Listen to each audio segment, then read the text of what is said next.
Hello, collective. Tingnan natin ang current situation mo. Okay? Para malaman natin kung yung reading na to ay para sa'yo. Dahil kung hindi, huwag natin ipilit. Okay? And last one card. Thank you so much, Tarot Angels. Collective.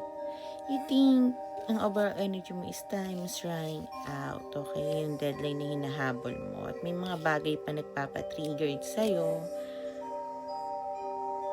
Might be a divine feminine energy despite of their gender. Ito yung tingin mong nagtuturo sa'yo ng mga lesson mo sa life. Pero at the same time, natitriggered ka sa taong to. So, ano nga ba yung bagay na tingin mo parang dapat mong habulin or kung ano man yung deadline na yan. So, tanong natin sa tarot cards natin. Ano nga ba yung bagay na gustong habulin? Parang yun deadline kasi matapos ng aking collective. Please give me 3 cards na maunawaan ko siya. Okay.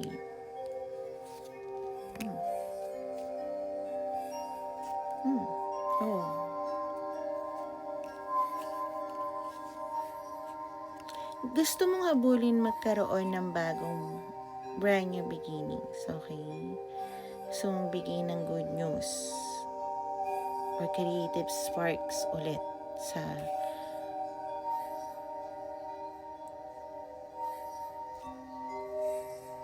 taong to, okay?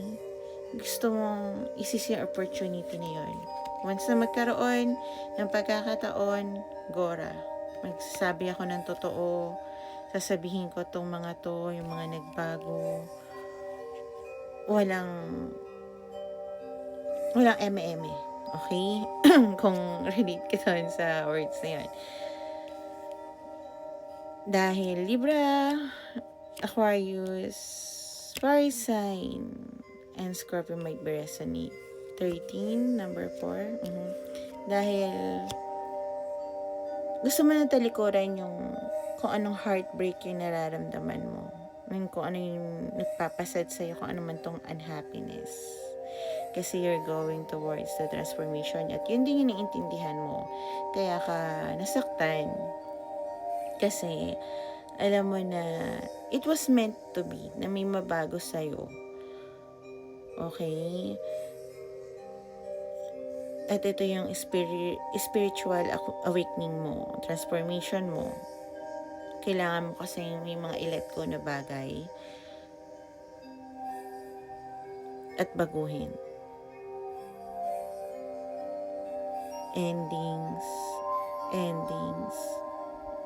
change, release. Okay? So, kung hahabulin niya to, Tarot Angels, ano naman ang pwedeng maging outcome sa aking collective? Kung isi-seize niya yung opportunity na yun. Okay, nice cards.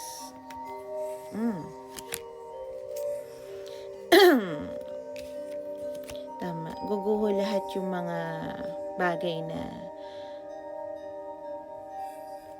Tower card kasi, big changes yan. So, guguho lahat yung bagay na parang foundation mo before. Lahat ng paniniwala mo, lahat ng bagay na ginawa mo before. Magkakaroon ka tuloy ng balance sa buhay mo, okay? Bagong perspective at harmony sa sarili mong relasyon at sa relasyon mo sa iba. Okay? Doon siya papasok. Sa guitarist might be resonate, okay? 7, 16, 5, 14. Doon din magsisimula yung structure mo at bagong routine. At yun mga lahat na natutunan mo.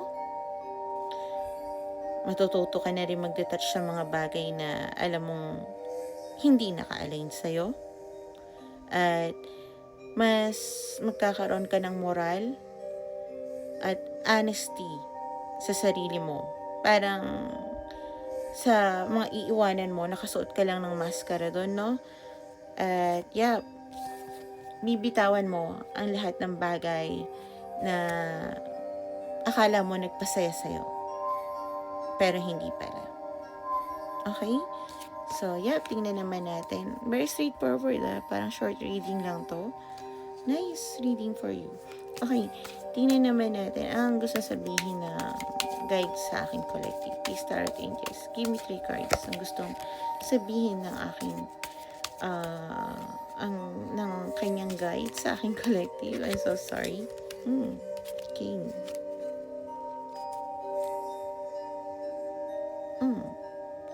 So, there's a queen sa buhay mo. Kung meron, babae sa buhay mo, kayong dalawa, pag nagsama ay magkakaroon ng elevation. Okay? Possible na magkaroon kayo ng baby or this will be a revert ng relasyon nyo. Okay? Transformation.